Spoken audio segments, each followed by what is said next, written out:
What's going on, everybody? Nicholas Moriano here, along with my guy Herb Howard for the Nick and Herb Show. Dude, Bears are making moves. We had to jump on here and talk about it. How have you been, my man? They cooking, man. Ryan Poles, Ben Johnson, the whole Bears front office and staff, they are cooking. Everybody understood that the O-line was a huge area of need that must be addressed, uh, maybe completely overhauled, at least, as many as three, maybe four positions. Ryan Poles is wasting no time getting that overhaul underway. And you mentioned cooking. The Bears literally just had a tweet with a little chef, and he's cooking over there. Chef Poles, he's back. I know he's been under scrutiny for a little bit here, but it looks like some people are coming back on the Poles hype train and just seeing the two recent moves that they made with recently just sending a 2026 fourth round draft pick to the Kansas City Chiefs for Joe Thuney, and then literally a day before her sending a 2025 sixth round draft pick to the Rams for Jonah Jackson. So the Bears are making moves, and like you said, revamping that offensive line. First of all, I'm about to get in touch with our friends over at the Bears social media team. They do phenomenal work. It's like the second time in the week I got a tweet, and then they got a tweet, and I'm like, that's real similar to my tweet. Let me stop. They do their thing over there. But no, man, it's really, really cool that the Bears have made two acquisitions back-to-back days. You felt really, really good about the Jonah Jackson addition, right? When they made that trade, say, okay, 6th-round pick. Cool. You're probably not going to find as good a talent, certainly not a proven player in the 6th round. So you go ahead and make that move. He's a guy that's played left guard, played center, and you feel good about making that initial move. And then the next day, boom, they come back and hit you with, a guy that's been all pro, first team all pro the last 2 years, 3 times all pro, actually 4 times all pro in total. And he's got 4 Super Bowl rings. 4 Super Bowl rings. He's got 4 Super Bowl rings. All he has done is win since he's gotten to the league. Obviously came in with the Patriots, drafted him in 2017, 2016. 3rd-round pick. I think he was 78th overall. Started all 16 games for them in his rookie year. Won the Super Bowl. They come back. He starts all 16 games again. I think they come up short that year, but then they win it again the following year. He's been nothing but a winner, nothing but reliable. Missed a little bit of time past couple of years. He dealt with what did he deal with? A pec. He dealt with a pec in the playoffs in 23. But it's been really, really reliable, really, really consistent, and a really, really good player. He brings instant credibility, instant, leadership and proven production to a locker room that sorely needs it. Absolutely. And I think with Joe Thuney, too, like obviously playing under Bill Belichick, Andy Reid, Tom Brady, Patrick Mahomes. Is this, wherever Joe Thuney plays, there's some pretty good coaches and quarterbacks that go there. Maybe it's Joe Thuney. Maybe it's not even Bill Belichick and Tom Brady or Andy Reid and Patrick Mahomes. Maybe it's Joe Thuney. Didn't even think about that, Herb, but it could be a possibility. But the leadership part that you mentioned, I think that's so huge for this offensive line, because when we really think about it, last season, there should be a leader in each position group. Who was, quote unquote, the leader of the Bears offensive line? I remember Tevin Jenkins was asked that question at some point during the season. And correct me if I'm wrong, if it maybe I'm remembering this, but he mentioned Ryan Bates as being the leader. And at that time, Ryan Bates wasn't even a starter. Wasn't even playing. So it's like, how could he be the leader of the offensive line when he's not out there with the best 5 on Sundays? That just never made sense to me. So now you bring in Joe Thuney. You just mentioned all the accolades, and I love his best ability is availability. Like, the guy has played in 16 or more games and 8 times in his career, and the one time he didn't, played in 15. Like, the Bears will take that being like the low end of what he's going to do on a football from their field. Guards.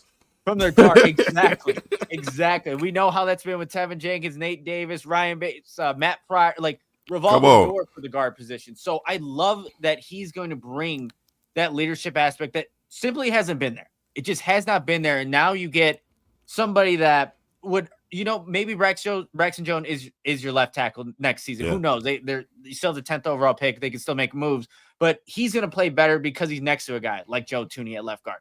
Whoever that center is going to be in a better spot because Joe Thuney is there at left guard. It's just a move that trickles down the entire offensive line and makes everybody better.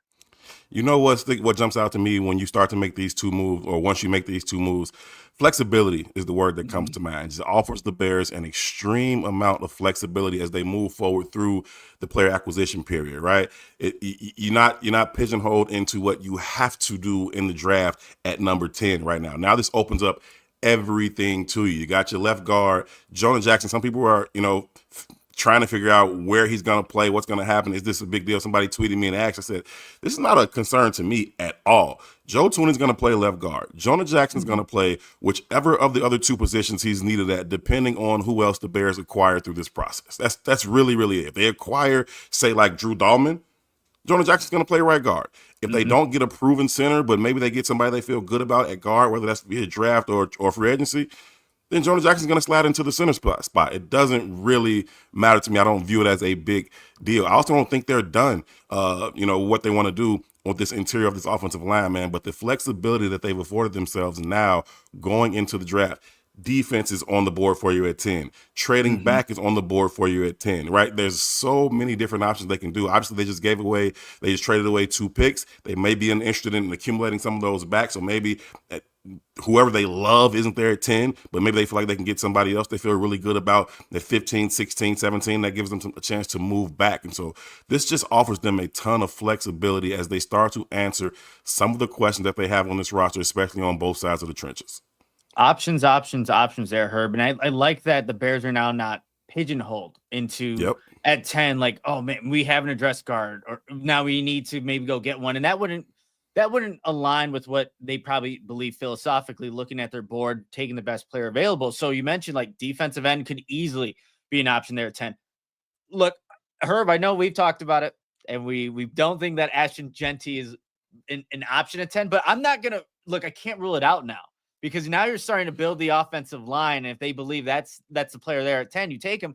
I still don't think that's going to be the move, but again, flexibility is a perfect way to describe what these two acquisitions in Jonah Jackson and Thuney mean for the Bears. The center spot's going to be really interesting. When Jahmyr Gibbs came out, everybody was shocked that he went at 6. Like, they took him at 6, and everybody loved him as a player in college. But Jahmyr Gibbs? Yeah. At 12. The Lions moved. They took him at 12? 12, yep.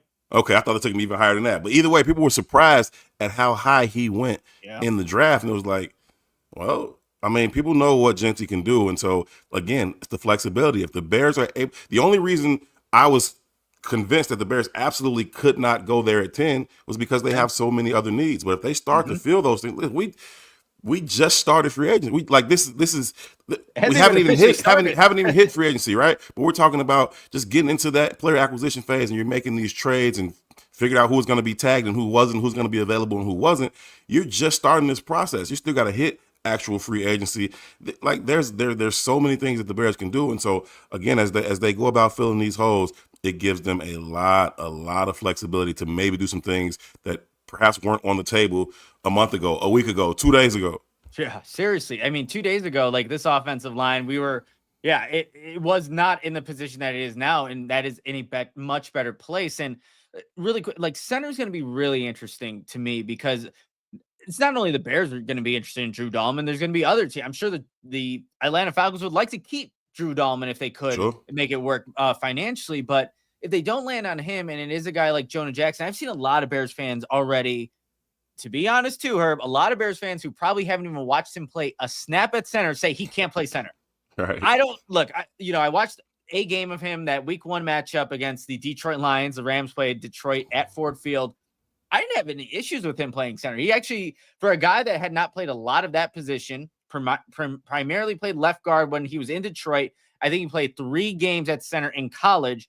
Transitioning to that center spot a couple weeks into training camp, not knowing that he was going to play there, he looked fine there. And if that's the move that the Bears make, I've always been in the belief that I do want somebody that's proven, that's played the position for a while. But I'm not ruling out Jonah Jackson to wrap this up as center, just because we don't know what moves are going to be made from here on out to address that position. And it's such an important one for the Bears. They need to get that right, because that, like, Joe Thuney will be a trickle-down effect.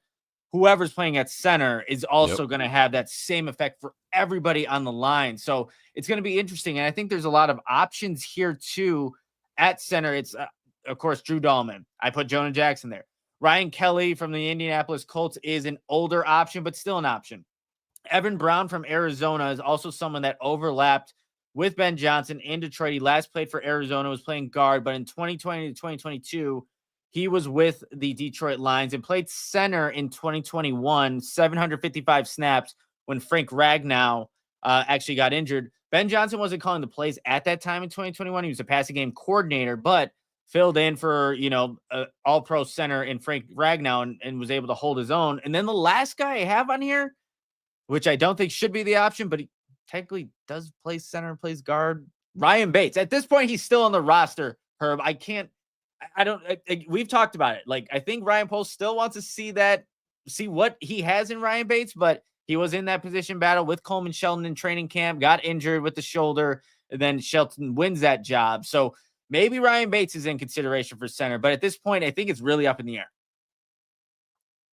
In the air right now, but I think you talk about Ryan Bates. I think he's certainly going to be somebody who factors into this offensive line conversation. Do I want him in what would be the best five? No, but I think he can factor in as a guy who can be your super sub in terms of being able to fill in at all three interior O-line spots. I think that could make a lot of sense for the Bears going forward if he's still around, when the summer and fall gets here. But I think that right now you got to look at the situation and say, okay, well, Jonah is the best center on this team. So if I had to say they were playing a game tomorrow, I would assume Jonah's going to play center for them. Now, fortunately, they don't play a game tomorrow, so there's still a lot of activity that can be done. I don't think this in any way inhibits them from doing anything else they want to do. If they still want Drew Dahlman, that's why they had all the cap space. They can still be a player in the Drew Dahlman marketplace, right? So they can still go about putting him there, and now you got Jonah Jackson and you got Joe Thuney. And I think what you said earlier about Joe Thuney's ability to impact what happens at left tackle, really, really important. That's going to be really, really important for Braxton Jones. We heard Ryan Post say at the Combine that Braxton Jones is on pace.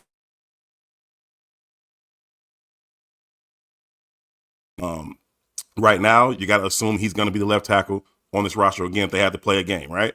So you assume that he's going to be there, and putting him next to Joe Thuney is going to help him out a lot. Just that veteran voice, but also the elite play next to him. That's going to help him out immensely. And so I think that's a great addition. And again, it doesn't hamper them in any way. Then you can go to the draft. Say they don't figure out the Drew Dahlman situation, or they don't acquire, some other veteran guard via free agency. You got the kid Booker from Alabama. You got the kid from North Dakota State. Crazy Abel. Yeah, you got that kid from North Dakota State. So you still got options for how you can go about improving the interior of this line. Booker will probably have to be, that top 10 pick, or if you maybe move down just a little bit. And then Zabel, he'll probably be somewhere in that range of their second round pick. So that could be a possibility for them as well. Again, they just have a lot more options today than they did on Monday. No doubt about it. And man, I was going into today planning on doing like a show. Like, I think the Bears still need to add 3 more offensive linemen, regardless of how they do it, whether it's in free agency, draft, they still need to add guys. I still think there's still more adding, like you were saying. And remember what Ben Johnson said at the NFL scouting combine. At some point, you're going to need other guys, like 6, 7, 8, 9 guys. At some point in the season, someone's going to go down. So when you do have that happen, you need whoever it is at whatever position to be able to fill in and not skip a beat offensively. So if you're just like having a Ryan Bates on as your backup, like, hey, that's fine. Like, that's what you kind of need to. I can live with that in the pinch. Yeah, exactly. So you want to have guys that you don't necessarily want starting, but if they are for a limited amount of time, if that's the case, like, that's how you build a team to be well equipped for what a NFL season is going to throw at you. And it's literally going to throw everything at you at some point. So I just think that how they're doing this, they're acquiring better players to put in important spots right now. There's not necessarily, especially for a guy like Jonah Jackson, you don't know exactly where he's playing at this point in time, but at least you have him on the roster. You didn't have him, even 24 hours ago. And that puts the Bears, like the theme of this show, flexibility gives them options. And if you could do that, I think that ultimately allows you to get better football players in the draft. Like I was saying, you're not pigeonholed to anything. You can go and get football players that are going to round out this team and then ultimately make you a more competitive one in 2025. And that's where the Bears need to get to. So I'm encouraged. I don't see how I don't know. Can we play devil's advocate here for a second? Like, why would these moves not be seen in a positive way? Like, it's hard for me to get there, but I'm like, oh, you're sending away draft capital, you're sending away for Joe Thuney, who's obviously an aging player, Jonah Jackson, who flared out in LA for not even only playing 4 games, but I can't even get myself to really give you the best argument why these moves don't make sense. Yeah, I mean, the best thing I can give you is Bears pessimism. Like you're just used to following the Bears, and you just expect the worst thing to happen. But if you just look at the moves at face value, they're really, really good moves that make a ton of sense. They don't cost the Bears a ton. I know it's a 4th and a 6th, but you aren't going to find players the likes of Joe Thuney certainly in the 4th, and then even Jonah Jackson in the 6th. And so that makes a ton of sense, man. I know he's 32 years old, but I think he's probably still got at least another 2, 3, 4 years of good football in him, because he's a guy that even once his physical skills start to diminish a little bit, his experience, his football knowledge is going to allow him to continue to play at a high level a little bit longer. And so you got a little bit of time before you have to replace his position. He's only got 1 year left on his deal. I don't know if they're going to look to immediately extend that, or maybe it's a situation where they say, let's go, 7, 8 games to the season, make sure he's still playing at a high level, make sure he's still healthy and comfortable here, and then go about extending him for another 2 years or so, just to see, can we solidify that position? We came into this process, and most Bears fans were comfortable with Darnell Wright only. And then some people were accepting of the fact that Braxton Jones may be at the left side, but comfortable with only Darnell Wright. And now you say, okay, I'm comfortable with Darnell Wright, comfortable with Thuney, I'm comfortable with Jonah, and all of that should help Braxton. And now maybe you look at this thing and say, okay, we may have 4 of our 5 pieces that we feel really, really good about. And again, this is early in the process. We haven't really, like you mentioned, we haven't even really gotten to these official player acquisition periods. Free agency hasn't started. The draft isn't here. And so they're going to continue to add those pieces. You talk about getting those 8, 9 guys. They're going to continue to do that. And then they're going to figure out who the best 5 are. And then those other guys are going to be able to compete to figure out who are your interior subs and who's your swing tackle. You talk about guys like Ryan Bates, man. As they continue to go through this process, you still got Amagaji, who figures to factor in somewhere. I mean, he's a 3rd round pick, and I don't feel great about that situation right now, but he's still a 3rd round pick, which tells me he's going to have his opportunity to compete for some role of importance, be it swing tackle. Maybe they figure they can kick him inside the guard and he becomes a factor in competing in some of those spots. Like, I don't know what it is, but either way, he's another guy who's going to factor into this competition as they continue to go. And, the more bodies, the better that they should be once they decide on who's going to be the best 5. You know what I think too, like more bodies, but more, I think, quality bodies too. Like it's not just guys. Getting guys just they're there, but no, these are guys that have a proven track record, have, like Jonah Jackson, overlap with Ben Johnson, had some success, former Pro Bowl, and then Joe Thuney. He's on a Hall of Fame track record right now. So obviously a guy that comes in with a high pedigree. But hey, this is a good time for everybody that's not subscribed to the Bigs YouTube channel. You should do that right now and tell a friend to also, if they love Bears talk, if they love, just Chicago football talk, this is going to be the place to be. So at It's the Bigs is where you're going to find the YouTube channel. And then also follow Herb Howard at Herb Howard 411. And then myself at Nicholas Moriano, as we're starting to, build this channel, build this community, and just have a bunch of Bears fans like you come in, hang out, and, talk some ball. That's what we love to do. So Herb, I want to hop in the comments quick if we can before you move on.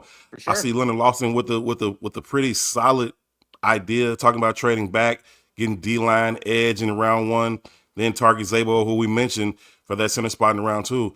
That makes a ton of sense to me, man. We were down there in Indy. We saw those boys on that D-line. First of all, it's a ton of them, right? It is a ton of defensive linemen. If you want edge, there's edge for you. If you want tackles, there are D tackles for you. There's a ton of defensive linemen. And so, again, the Bears are able to get themselves in a position where they say, okay, wherever we pick, we stay at 10 if we move back. If the best player is clearly a defensive guy and maybe we're reaching for an offensive guy, go ahead and take the defensive guy, because you've solved some of these issues, and there's depth on the interior in the draft. So you can still pick up one of those guys in the 2nd round and still feel really, really good about it. And so I like that plan from Leonard Lawson. That's a really, really good plan. We talked about that pessimism. I see Crystal talking about we do this every offseason. They always cooking. True, right? They always go into the offseason. You feel like the Mm-hmm. Bears are winning the offseason. They're doing some good things right here. But I think last year, you go back to last year and you look at what they did. And they were shopping at the discount store, right? They were looking Mm-hmm. for bargains, and they go and they get, Coleman Shelton, and they get Ryan Bates. And it's like, okay, well, I think this can plug some holes. Well, now we're not just talking about trying to plug some holes and, stop the leak. We're talking about solidifying some positions right now. You're talking about going and get them from guys who've proven that they can do it at the highest level. Again, you talk, especially with Joe Thuney. You're talking about an all-pro guy. You're talking about 4-time Super Bowl champ. He's gotten it done. He's been dependable. Like, I think he's going to come in here and immediately set the tone. There's not going to be this conversation about, well, who is the leader on the offensive line? It's Joe Thuney, right? Even if you go back to the beginning of the season, when we're asking these guys, well, who's the leader on this offensive line? And they were all saying, well, we're all leaders. Everybody's a leader in their own right. No, no, no, no, no, no, no, no, no. If you telling me you got 5 leaders on this O-line, I'm telling you don't have None. one. Right? Like that's it. It should be clear who that guy is. Olin Cruz, you and him have become close over the years, man. Like, it was no question. I don't care who else is in there. You got Mm-hmm. John Tate, you got Fred Miller. I don't care who you got in here. It's Olin Cruz, right? And so that has to be clear. And I think now that is going to be very, very clear. And the standard is going to be set. He knows exactly what it takes to get to and win the Super Bowl. Anything less than that is not going to be tolerated. And I think that's a really, really good thing. So I completely understand anybody being skeptical or pessimistic because of, the history of the Bears. Just look at the moves for what they are, and you got to feel pretty good about them.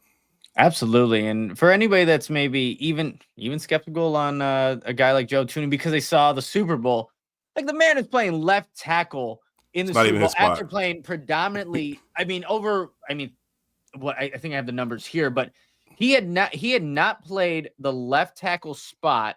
He had played 81 snaps at left tackle in his career before the 389 snaps he took in 2024. So yes, the Eagles ran through that O-line for the Chiefs in the Super Bowl. And if you have Joe Thuney at left guard and you have that starting left tackle for the Chiefs, let's see how that game plays out a little bit. But I wouldn't look at that last game from Joe Thuney and say that is Nah, any indication that he can't play.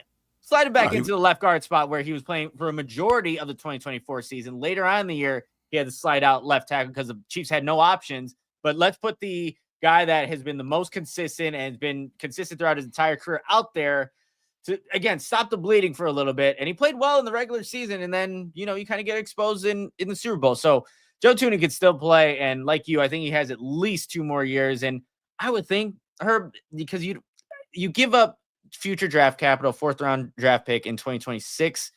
I would think they'd look to restructure it and maybe for a 2-year deal. I don't know, but I just feel like makes that's sense to probably in me. the cards. Makes sense to Probably in me. the I wouldn't be cards. surprised if they did that sooner than later. I was Yeah. just saying, if they wanted to wait a while, that may be on the table too. But I wouldn't be surprised if they said let's go ahead and restructure this thing, get them a 3-year deal, 2 years guaranteed, and just move forward and feel good about that. About that decision. So listen, I love what they did over the last 2 days. I think it really, really helps solidify them, and it really, really just opens up the road for what they can do as they move forward. They still got cap space, right? They Yeah. haven't done anything that's going to prohibit them from doing anything else, and so they still got cap space. They can still address either side of the line of scrimmage in free agency, and then they go into the draft. And there are a lot of guys. I'll shout out to Brian Baldinger, man. He does great work on some of those interior guys. And I was watching his clip that he did for the D tackle from Michigan, not Mason Graham. Okay, yeah. And I'm blanking on his name too right now, but I know Yeah, exactly what you're talking about. I think I want to say it's Brent something or whatever, but big number 78. He's 6'4", he's 340, he's got light feet, he's dominating. And it's like Baldy was mostly breaking down his USC tape against USC, the tape against USC, and he was just dominating them dudes. Like, you get a guy like that, like just adding pieces to that defensive line. That's a guy, again, that you should be able to move back and get a little bit later, acquire some of that draft capital back. Or if you want to go edge, there'll be edges there available for you. Maybe Kenneth Grant, appreciate you, Sam. Yep. Shout out to my brother. He'll be there. He'll be there available for you a little bit later. But you got Mikael Wood.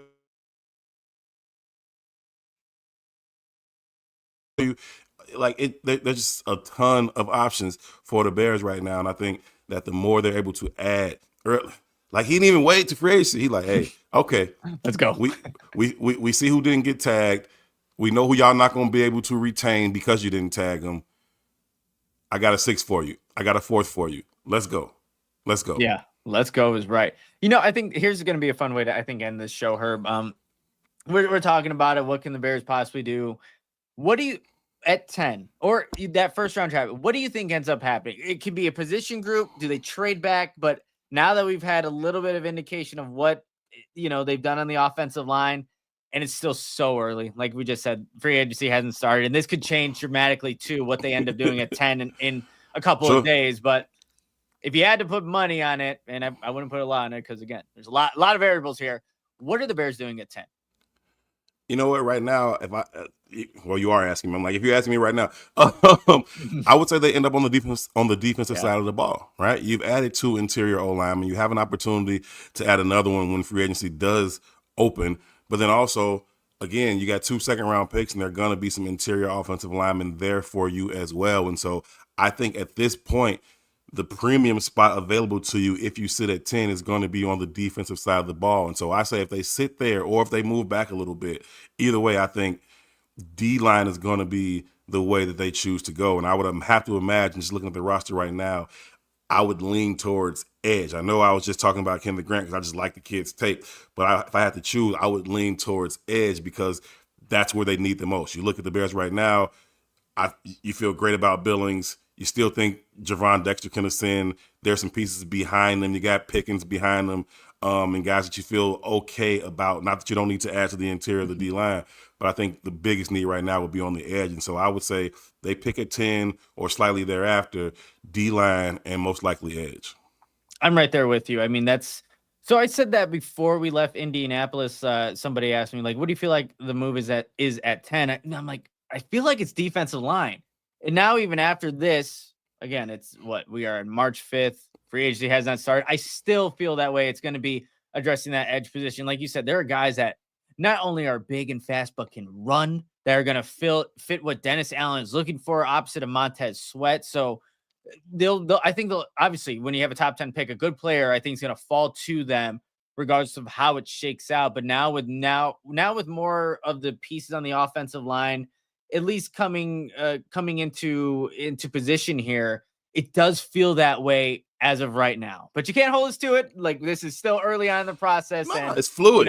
It's fluid. And that's the good part about it. It's the flexibility that the Bears are offering themselves by making these additions early. And so that'll continue to change as they continue to add pieces. They'll say, okay, well, they don't really need that, or they can go this way, or they can go that way. But as we sit here right now, March 5th, I would say edge on the defensive line. Man, I sat there on that sideline inside Lucas Oil Stadium where those D linemen ran those 40s, man.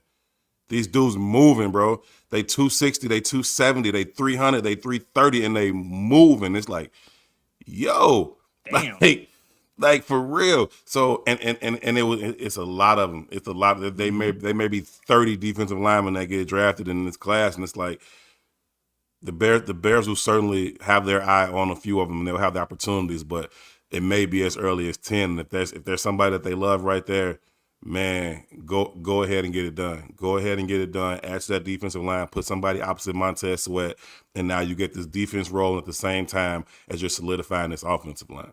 No doubt about it. It's going to be fun, and Ryan Poles already making things a lot more interesting with the recent moves, and plenty more to be expected as we're getting closer to free agency. I think today actually marks 50 days until the NFL draft, if I'm not mistaken, somewhere around there. So plenty more for the Bears to do. And with more holes on this roster, they need to keep making these moves to get them in best position to be competitive in 2025. But Herb, I always respect you and enjoy your insight on the Bears. And when you text me, I'm like, oh yeah, brother. We got to talk about these moves. I know it's not Friday yet, but there's just too much going on for us to wait all the way to the end of the week. But hey, we also that's why make sure y'all subscribe. Make sure y'all subscribe. Set the alert so when we go live, y'all will know about it. Obviously, this is the off season. We never know when something is going to jump off, but when it does, we'll be here for you to bring you the latest on what the Bears are doing. They try and go from worst to first. It's been done. The Bears can do it, but they got a lot of holes they need to fill. And